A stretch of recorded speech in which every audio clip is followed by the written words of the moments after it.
social work literature and social work textbooks are inadequate for teaching social work students about social justice for men.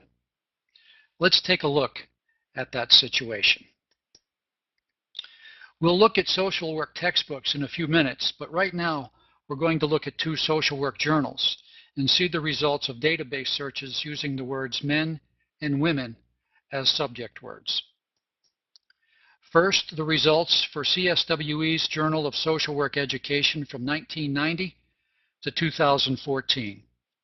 In those 24 years, there were 6 articles with men as a subject term. You can see those 6 articles listed in the column on the left. In the right-hand column, let's see how many articles had women as a subject term. As the titles scroll by, notice the breadth and depth of concern our profession pays to women's needs and problems.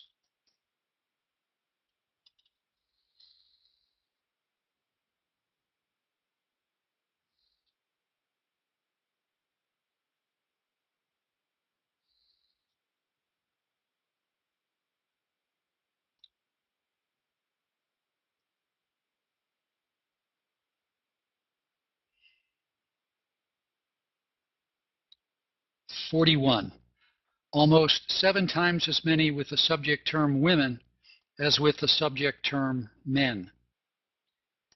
Now we'll look at articles in NASW's journal, Social Work, between 1956 and 2014. In the left column, let's see how many items had men as a subject term.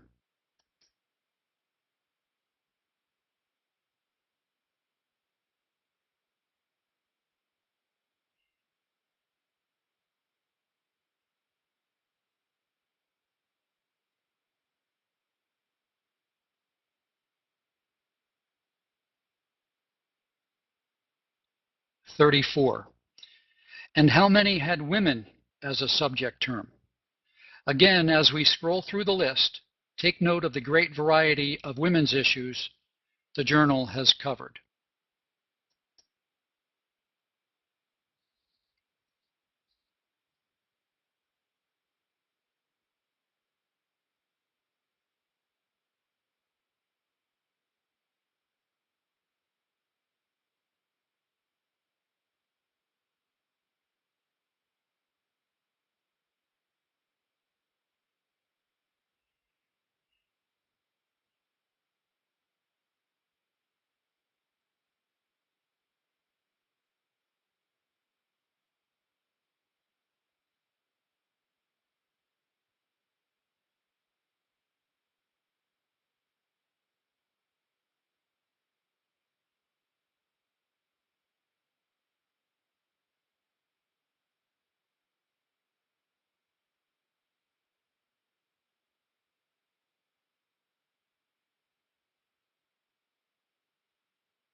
"232.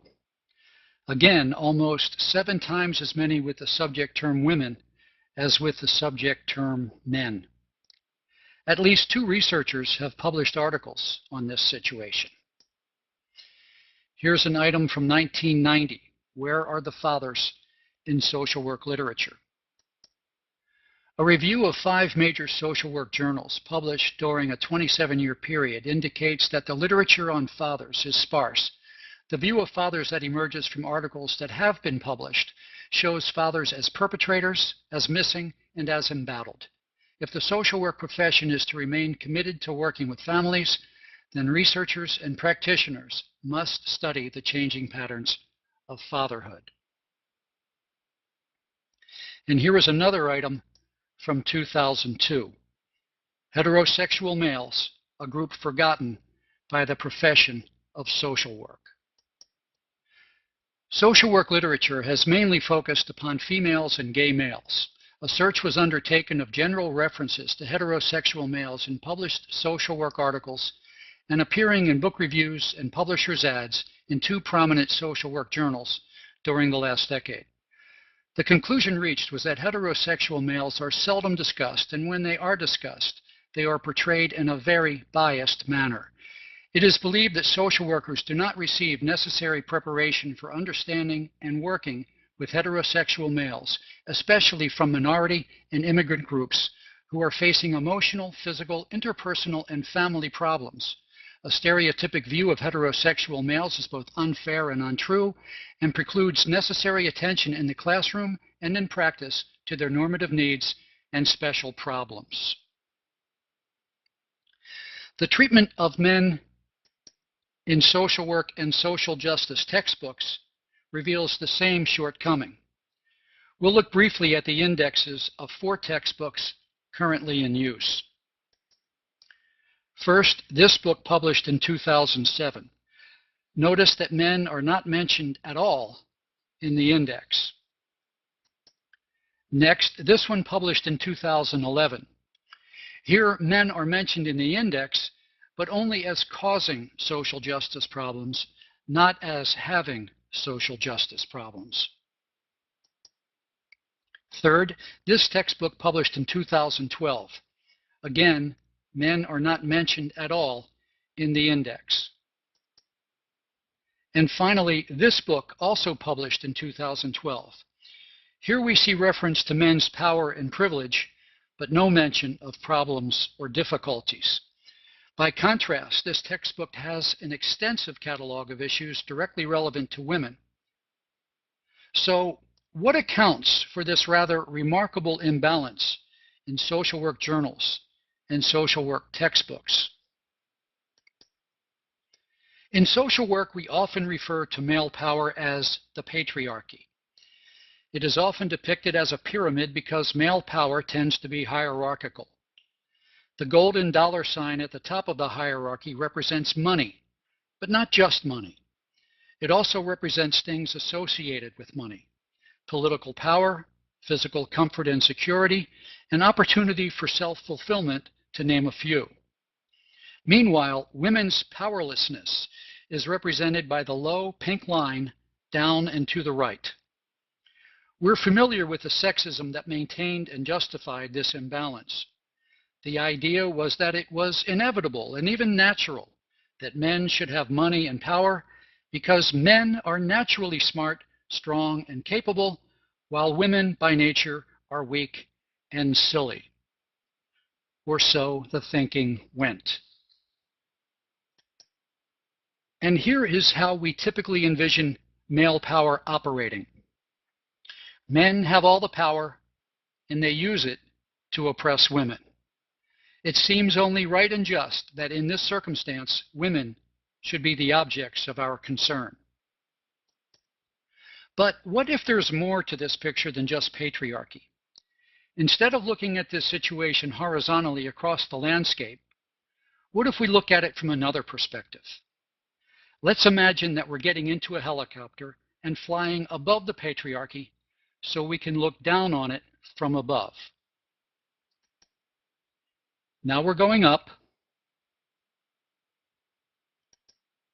and now we're looking down as we fly forward. From this perspective, we can see that the powerful male hierarchy is, in some ways, a precarious facade. And we can see that what we thought was a low, pink, powerless line is not so powerless. The red heart at the center of the female power structure represents love and all of the good things associated with love. Relationships, emotional caring, a feeling of purpose and belonging, primary relationships with children, the opportunity to be generative and nurturing, to name a few. Unfortunately, we as social workers are generally not at all conscious of the sexism that maintains and justifies this imbalance. The idea is that women naturally and inevitably have dominion over nurturing and relationships because women are naturally kind, patient, and unselfish, while men by nature are mean, egotistical, and oppressive. But is power over relationships that women have really as important as the kind of power men have? Our social work code of ethics holds that recognizing the central importance of human relationships is one of the core values of our profession. And CSWE's accreditation standards say much the same thing. Researchers have recognized that relationships, especially family relationships, are essential for men's health and happiness. Here's an article from 2013. Friends are equally important to men and women, but family matters more for men's well-being. Having a well-integrated friendship network is a source of psychological well-being among middle-aged adults, while kinship networks appear to be more important for men's well-being than for women's. These relationships are independent of education, material status, and prior psychological health. People who have power can sometimes use their power unjustly, as in these two simple examples.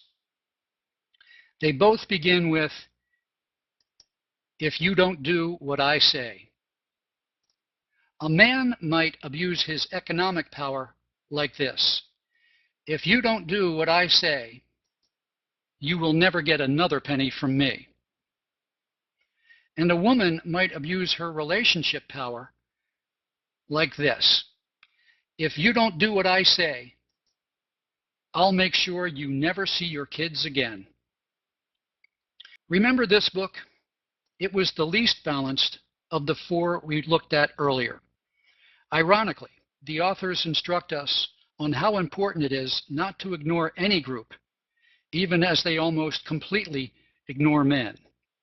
Here's what they had to say.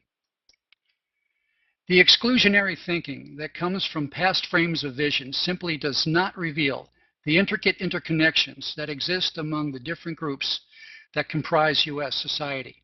There are real consequences to having partial or distorted knowledge. Learning about other groups helps you realize the partiality of your own perspective.